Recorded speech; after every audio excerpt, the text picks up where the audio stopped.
dari pimpinan pusat Aisyah. Kemarin kita sudah mengkaji dan membahas tentang kita masih berbicara seputar pergaulan di lingkungan keluarga.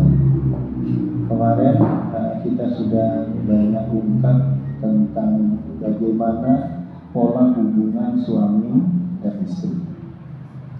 Sekarang kita akan lanjutkan dengan berbicara tentang bagaimana pola hubungan orang tua dengan anak.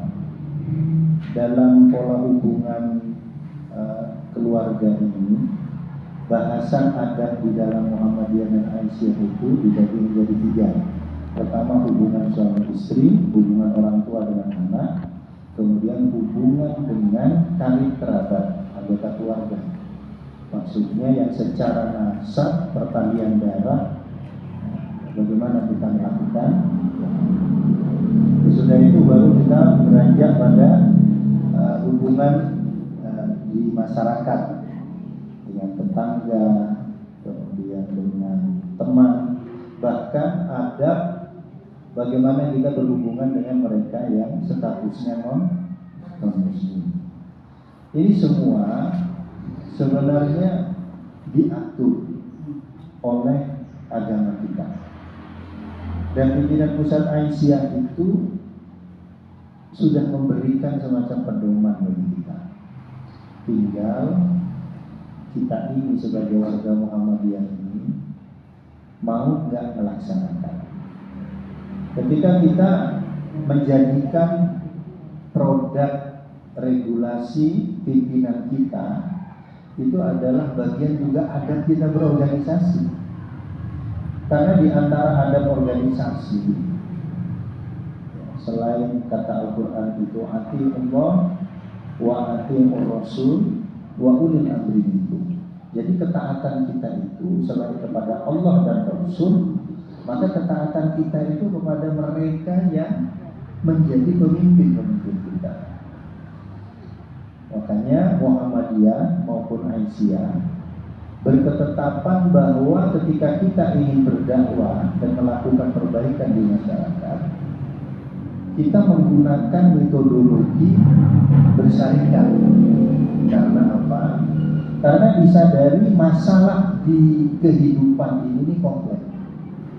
Sejago atau sehebat apapun pekerjaan itu selama dikerjakan sendiri, maka tidak akan menyelesaikan masalah. Kalaulah dia bisa menyelesaikan masalah, dia tidak akan komprehensif, tidak akan tuntas. Dia akan bergerak sesuai dengan kemampuan. Makanya Bunda semua, ini bagian dari upaya penguatan ideologi. Karena problem terbesar dari persyarikatan kita sekarang itu, saya mengutip apa yang dikatakan oleh Dr. Sukadiono, Ketua DWM Jawa Timur, di Muhammadiyah maupun di Aisyah sekarang mengalami yang namanya kerapuhan ideologi. Yang kedua, pergeseran ideologi, dan bahkan sering kita jumpai warga Muhammadiyah, warga Aisyah ini telah melakukan pembangkangan ideologi. Ini kenapa ini penting kita kaji? Kita langsung merujuk kepada apa-apa yang memang sudah menjadi produk pimpinan pusat kita. Kalau kita rajin mau buka-buka apa yang sudah menjadi ketetapan bahkan fatwa, sebenarnya sudah sangat lengkap. Kita tinggal mau ngapain saja, tinggal kita buka saja. Apalagi sekarang dimudahkan dengan alat ini. Dengan alat ini. Ini si gepeng hitam ini luar biasa. Ini bisa jadi Tuhan. Kalau kita secara akidah nggak benar memperlakukan ini. Untuk itulah mari kita biasakan apa-apa itu menuju pada apa, supaya apa? Kita ini bangga dan dibanggakan sebagai warga Muhammadiyah, warga Aisyah. Jadi jangan sampai nanti kita ini sebutannya adalah anggota pimpinan, tetapi kelakuan kita ini dibaca orang kan akhirnya memunculkan macam-macam. Ada Muhammadinu, Muhammadiyah, ya, tampilannya NU. Bahkan sebutannya macam-macam.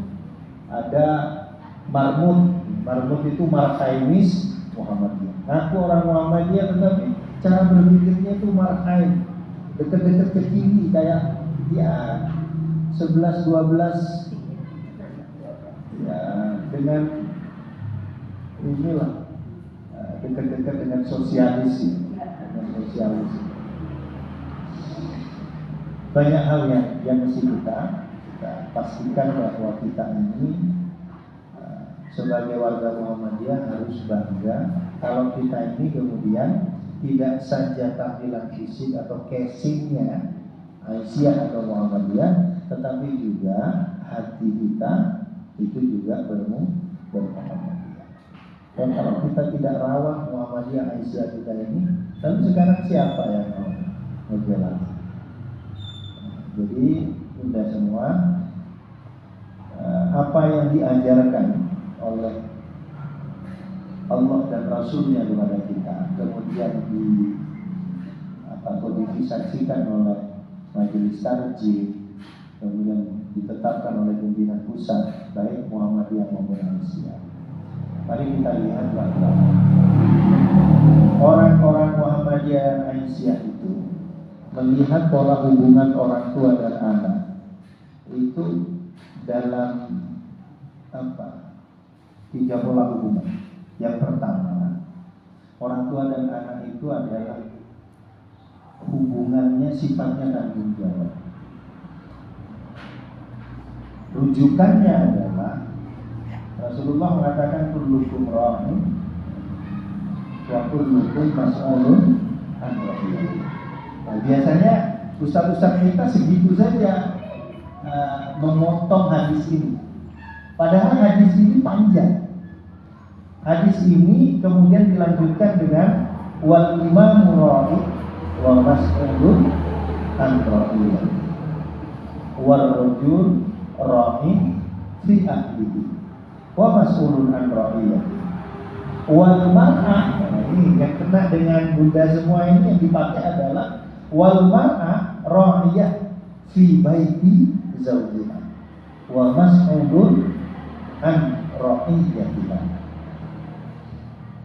Wal khadim ini pembantu, jadi tidak perlu saya potong sampai di wal rajul dan wal mar'ah.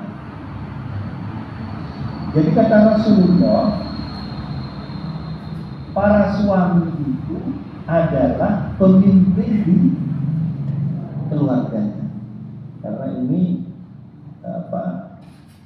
dikaitkan dengan ayat Al-Quran Ar-Rijalu qawwamuna 'alan nisa. Sebagaimana saya katakan di pertemuan terdahulu, pola hubungan kepemimpinan antara suami dan istri itu bukan pola hubungan subordinasi. Maksudnya subordinasi itu kadang-kadang ditafsirkan ayat dan hadis ini, perempuan itu tidak boleh nyangkal suami, harus pokoknya surga nunut neraka ngatu. Ini namanya anggapan skeptisme. Jadi seakan-akan wanita itu, padahal ayat Al-Quran yang lain, man 'amila sholihan min dzakarin aw untha wa huwa mu'min. Kata Al-Quran itu barang siapa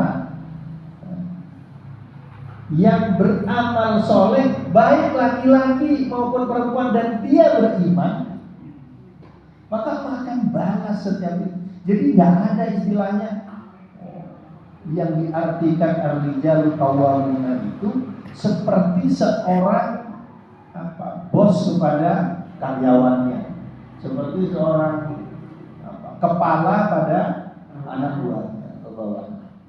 Jadi sebenarnya pola hubungan dalam pandangan Muhammadiyah dan Aisyah itu, suami istri ini adalah pola hubungan saling melengkapi, saling melengkapi. Sehingga kenapa sampai muncul uang suami itu juga uang istri. Kalau uang istri itu bukan uang suami, sungguh seperti ini. Kalau dosa istri itu bisa suami, tapi kalau suaminya murabal, istri itu nggak takut. Itu loh bahasa pemimpin di situ. Jadi nggak ada subordinasi. Kalau subordinasi itu, wah, ini mau masuk neraka. Makanya saya katakan kalau di kajian-kajian, tapi kalau di luar Asia, saya katakan kalau bicara gampangnya kita masuk surga, sebenarnya perempuan, para istri lebih mudah masuk surga daripada suaminya. Kenapa? Karena setiap istri itu tidak dikasih tanggung jawab untuk menanggung beban dosa suami. Tapi suami, kalau istrinya berbuat dosa, maka akan diurus. Kamu sudah didik nggak punya istri? Kamu sudah ingatkan nggak istrimu ini? Itu masih ada kaitannya. Nah, hal-hal semacam ini Bunda semua yang memberikan gambaran bahwa memang penyakitnya kalau istri itu, kenapa Rasulullah ketika ditampakkan neraka itu kok banyak perempuannya daripada laki-laki. Padahal kesempatan masuk surga itu harusnya ternyata kata Rasulullah, di antara para wanita itu satu kelemahannya, dan itu yang akhirnya sering membawa mereka ke neraka. Apa? Bukan berani pada suami, dia itu kurang bersyukur. Mari kita ingat-ingat. Mari kita ingat. Kalau di hadapan para wanita itu, anggaplah ada 10 kebaikan, 10 amal, 9 baik, 1 saja salah. Kadang-kadang kalau di hadapan para ibu-ibu itu, emang kayak gitu kau itu. Hilang yang 9 ini. Salah 1 aja itu bisa menghilangkan. Nah, makanya hati-hati. Karena apa? Karena al-mar'ah itu juga ra'iyah fi baiti zawjiha. Jadi para wanita itu sebenarnya pemimpin di rumah-rumah keluarga, di rumah-rumah suaminya. Dan itu nanti akan dipertanggungjawabkan. Makanya kata Rasulullah, kalau kamu ingin tahu orang yang bahagia itu, sumber kebahagiaan itu salah satunya adalah ada pada pasanganmu yang berupa istri-istrimu itu yang solehah. Kalau kita punya pasangan itu artinya bisa diajak melarang, bisa diajak seneng-seneng bareng. Kadang-kadang pasangan kita ini sudahlah, sekut-sekut aja ya. Nah, tanggung jawab suami dan istri atau orang tua ini kepada keluarga itu salah satunya adalah tanggung jawab pada anak-anak kita. Dan yang kedua, hubungan kita dengan anak-anak kita itu, kalau Al-Quran menyebut al-malu wal banuna zinatul hayati dunya, bahwa harta dan anak-anak itu adalah perhiasan hidup dunia. Makanya coba kita ini ya, kalau sudah berkeluarga 3 tahun, 5 tahun, nggak ada tanda-tanda punya anak sih bisa.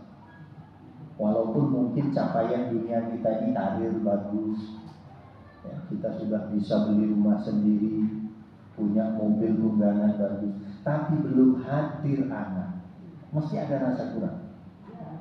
Mesti ada rasa kurang. Makanya orang kalau sugih sedikit itu, kalau sampai nggak punya anak, bingung dia. Masih program ini, program sampai ke Singapura dan begitu. Karena kasih sayang itu terasa tidak lengkap tanpa hadirnya anak. Sehingga hadirnya anak ini nanti efeknya itu justru anak ini justru menjadi awal kita ini kemudian tergelincir pada banyaknya kesalahan dan dosa. Nanti kita lihat juga. Karena memang ada ini perhiasan. terutama ibu-ibu kan paling pandai memperlakukan perhiasan. Kalau bunda semua punya kalung, gelang, anting, kalau naruh gimana? Itu tempatnya khusus di dalam lemari, di sini nggak mungkin ditaruh di kulkas, di lemari, karena perhiasan disayang-sayang banget. Dan tidak boleh sampai semua orang itu, itu pinjam ya kalungnya, hilang. Tidak boleh perhiasan itu. Ya spesial lah. Mulai dari tempat bahkan memperlakukan. Agak redup sedikit, buat sedikit, bawa ke tukang cuci, disepuh lagi supaya kita putih. Dan yang ketiga, dalam keyakinan agama kita itu, kita ini dengan anak ini seperti investasi. Anak itu adalah investasi masa depan kita. Jika matanya ada, inqata'an wa maluhu illa min tanah. Itu bagian dari akidah. Kenapa kita disuruh bersungguh-sungguh memelihara amanah berupa anak ini? Karena anak inilah penentu masa depan kita. Banyak riwayat itu menggambarkan bagaimana orang yang ada di alam barzakh, ketika kita dikubur itu namanya kan alam penantian, alam barzakh. Tahu-tahu kubur kita ini terang. Tahu-tahu yang kita hirup itu adalah harum. Kita ini punya jatah di kayu buntil itu 2x1, itu maksimal. Tidak dipandang ini ketua Asia, ini spesial 5 kali lipat, tidak ada. Sama 2 kali. Tetapi ada suasana di alam kubur itu, dalam keyakinan orang beriman itu, nanti suasana kubur kita itu terasa lapang. Jadi kayak selepas mata memandang itu luas. Dan kita kadang-kadang sering mendapatkan kejutan berupa perlakuan dari para malaikat itu terhadap kita. Inilah yang sering membuat penasaran para orang tua, sehingga dia mengatakan kepada para malaikat, apa yang menyebabkan aku dimuliakan seperti ini? Jawab malaikat.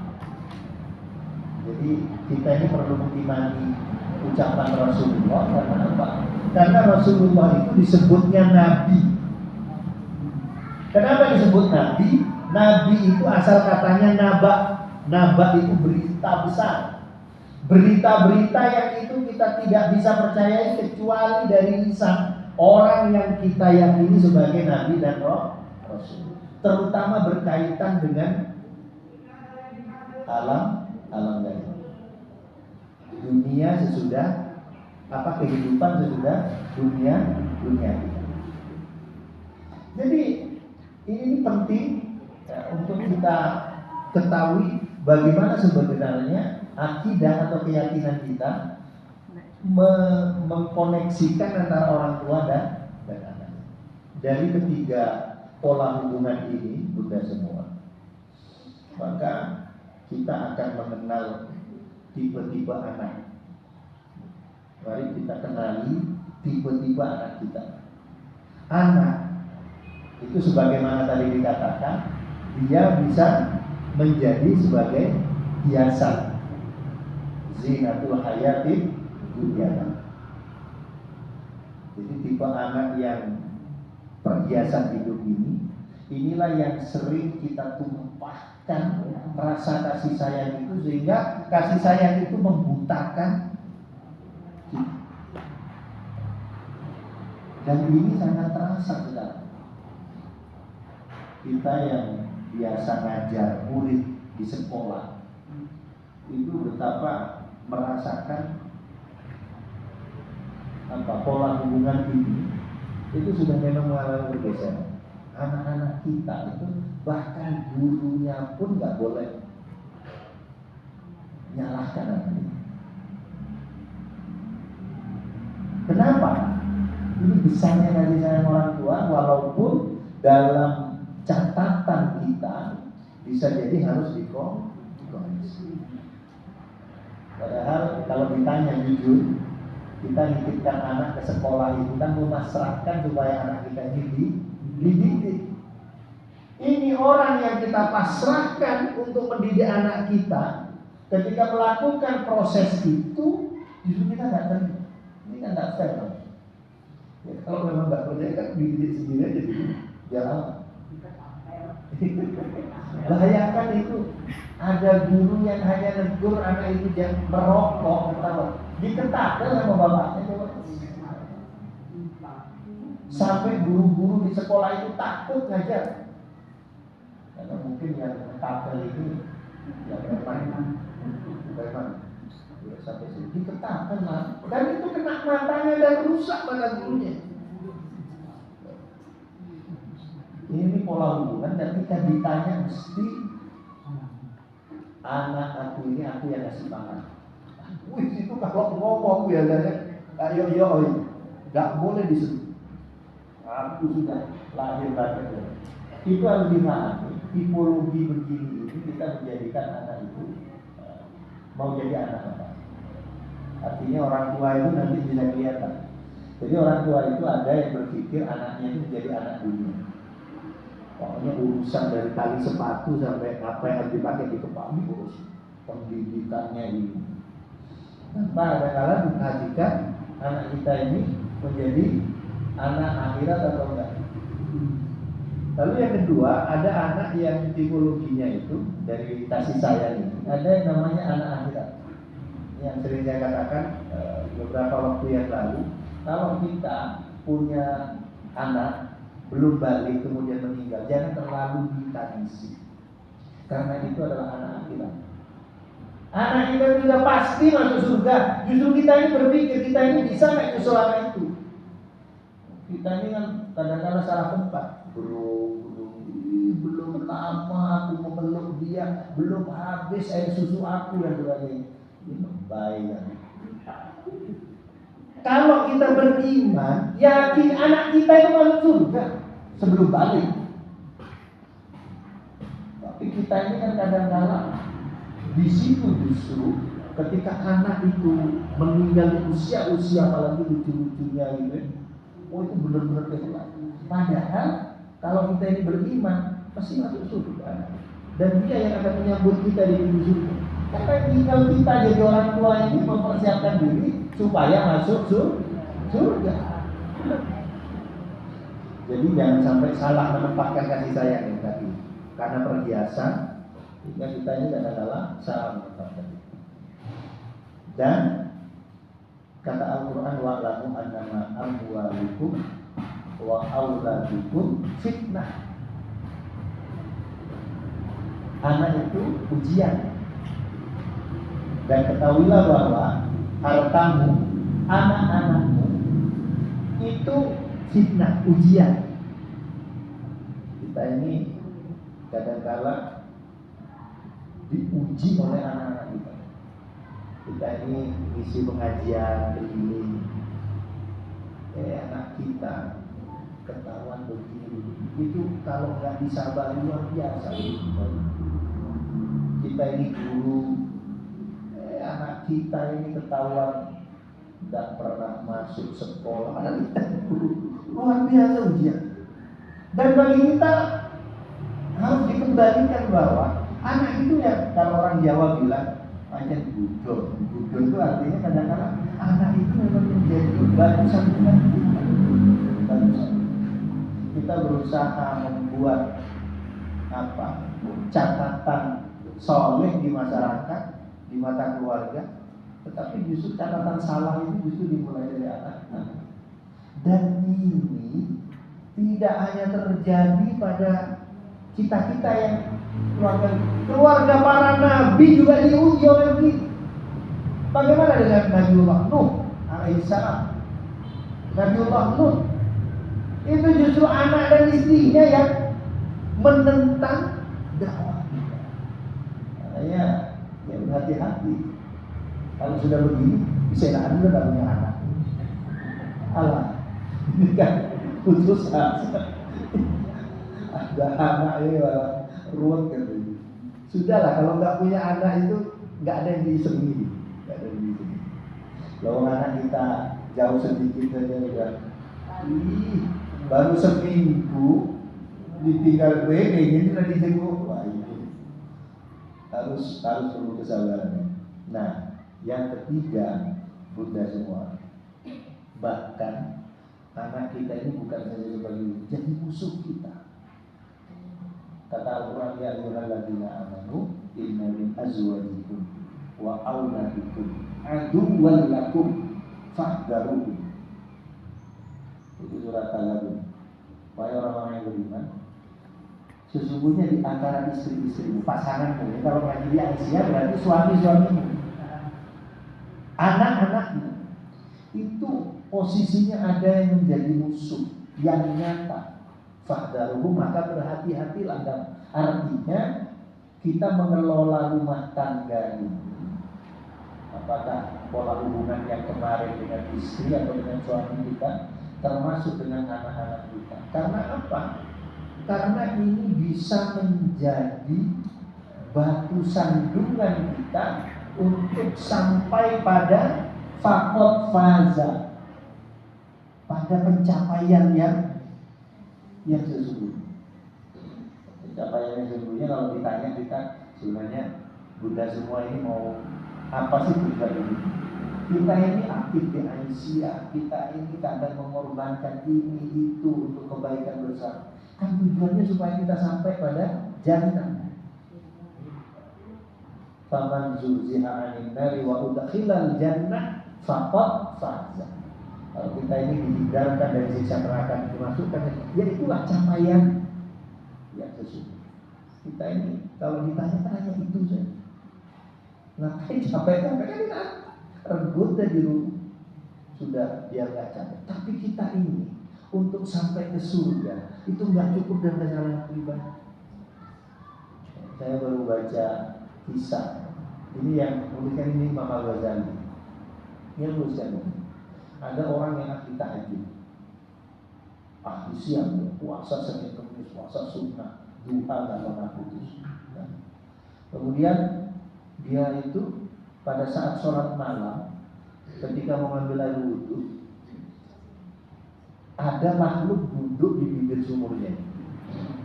Makhluk itu karena tidak serem, dia tak terkejut, tak takut dia. Maka disamar siapa? Dia mengatakan, aku ini malaikat pencatat amal manusia. Dia bawa kitab, bawa buku. Jadi kalau tidak dulu nama sahabat yang tuliskan oleh Imam Al-Ghazali itu namanya Ahmad bin Zubair. Dia dikatakan begini. Si Ahmad bin Zubair itu mengatakan, wah kesempatan ini. Jadi malaikat itu membawa catatan amal manusia. Jadi dia karena ahli ibadah, jadi nanya, di situ ada nama aku enggak? Malaikat itu lihat, oh nggak ada. Coba dia lihatin mungkin kekuatan. Nggak ada. Sedihlah. Maka dia bertanya, apa yang menjadikan amal-amalku ini, ibadah-ibadahku ini tidak mampu mengantarkan aku kepada ridha Allah. Ternyata kata para malaikat, catatan ini menggambarkan orang yang konsisten antara ibadah individualnya dengan ibadah sosial. Kamu tidak masuk dalam catatan amal kebaikan ini karena kamu terlalu ego. Hanya ngurus kesolehan pribadi, padahal di sebelahmu itu ada orang sakit yang harus ditolong. Ada orang miskin yang tidak bisa makan. Makanya Bunda semua, kita ini bermuhammadiyah, beraisyah, sebenarnya dalam rangka menyeimbangkan hablum minallah kita ini harus seimbang dengan hablum minannas kita. Karena derajat itu akan diberikan kepada kita apabila kita itu seimbang di dua. Jadi sholat kita itu tidak akan mampu mengantarkan kita ini ke surga selama kita ini justru menjadi sumber masalah. Jadi orang itu akan diukur karena dirinya itu seperti apa. Makanya inna sholata tanha anil fahsya'i. Fahsya itu artinya apa? Artinya nggak suka buat kerusakan, nggak suka buat kerusakan. Maksudnya apa ini kita jadikan renungan? Kita ini kadang-kadang memang di posisi sudah baik secara pribadi, tetapi kita ini masih terlalu mementingkan kepentingan diri kita ini. Dan itu tidak mungkin ada pada jajaran pengurus, apalagi pimpinan persyarikatan. Karena untuk jadi pimpinan persyarikatan itu ya cuma nyawa saja mungkin, bahkan nyawa pun mungkin bisa itu dikorbankan. Semua dituntut di sini. Makanya jangan pernah merasa berkecil hati kita di Aisyah, di Muhammadiyah, karena memang jalan surga itu ya, bisa sampai tidak dengan hanya sholat kita. Kalau kita sholat tetapi kemudian bikin rusuh kanan kiri, nanti dipertanyakan. Walaupun nanti jangan sampai ada rumus begini. Ya kalau gitu nggak usah sholat, yang penting berbuat baik gitu. Kalau itu lebih fatal lagi. Sholat saja, karena apa? Sholat itu kan pengabdian kita kepada Allah. Hanya yang dituntut setelah kita pengabdian kepada Allah, Allah itu akan meminta, aku ini sebenarnya nggak butuh kamu. Ini kadang-kadang kita kan kegeeran. Jadi seakan-akan kalau kita nggak sholat itu Allah uji. Itu yang buat kita geer. Sehingga sholat kita itu nggak sampai kepada Allah. Allah itu oleh Nabi Musa pernah ditanya, kau ini di mana sebenarnya, kan begitu? Kenapa sholatku itu masih belum cukup untuk mengantarkan aku dekat denganmu? Makanya Allah katakan apa? Hai Musa, kamu itu kalau sholat itu untuk siapa? Kan untuk kamu. Kamu kalau berpuasa itu untuk siapa? Ya kan untuk kita amal. Aku itu gak perlu itu. Aku ini punya hamba-hamba yang sebagai batu ujiannya itu harus dibantu.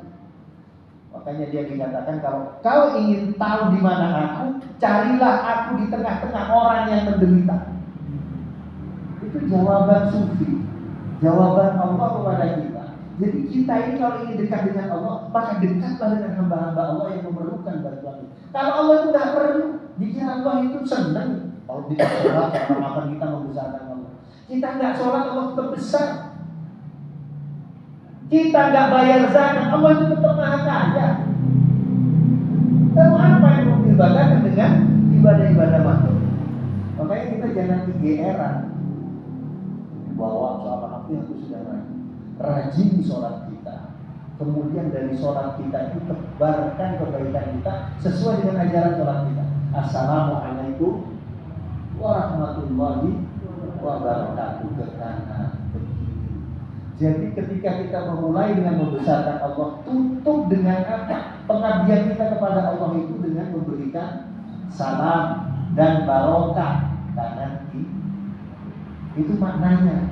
Jadi jangan kemudian dibalik. Ya kalau itu nggak perlu sholat, yang penting tajir nasi saja dan kemudian dia dapat kenyang saja. Terakhir sudah semua.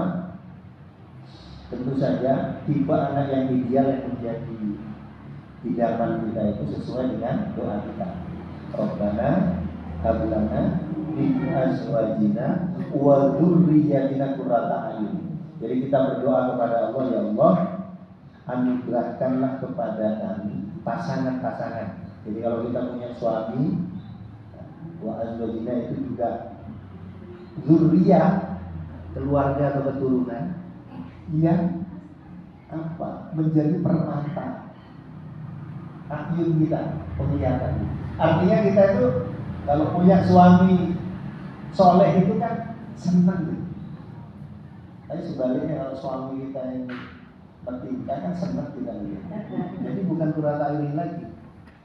Jadi kita dengan gaya, mesti ngomel kita ini tidak senang gitu. Anak kita juga begitu. Kalau punya anak patuh itu luar biasa. Makanya bunda semua, jadi untuk sampai kepada hubungan yang ideal itu, tentu kita ini harus terus menambah pemahaman dan ilmu kita. Lalu yang kedua, jangan tinggalkan doa, karena ikhtiar setinggi apapun yang kita lakukan, itu kalau tidak dikuatkan dengan doa kita. Sebab berdoa itu artinya kita memasrahkan. Kalau kita sudah maksimal berikhtiar, yang mau gimana lagi kalau kenyataannya yang seperti yang kita ini. Doa itu luar biasa nanti pengaruhnya. Sudah, kita sudah pasrahkan kepada Allah Subhanahu wa Ta'ala. Saya kira itu bunda semua, bagaimana pimpinan pusat Muhammadiyah dan pimpinan pusat Aisyah itu melihat pola hubungan antara orang tua. Jadi kita harus berhati-hati, anak kita itu bisa menjadi penyejuk jiwa, tapi juga kadang-kadang jadi ujian kita, bahkan menjadi musuh kita. Yang penting kita ikhtiarkan dengan mendidiknya, dengan penuh kasih sayang, dan jangan lupa kita doakan supaya mereka menjadi generasi yang solid dan saya kira itu lebih-lebihnya mohon dimaafkan. Rasulullah Assalamualaikum warahmatullahi wabarakatuh.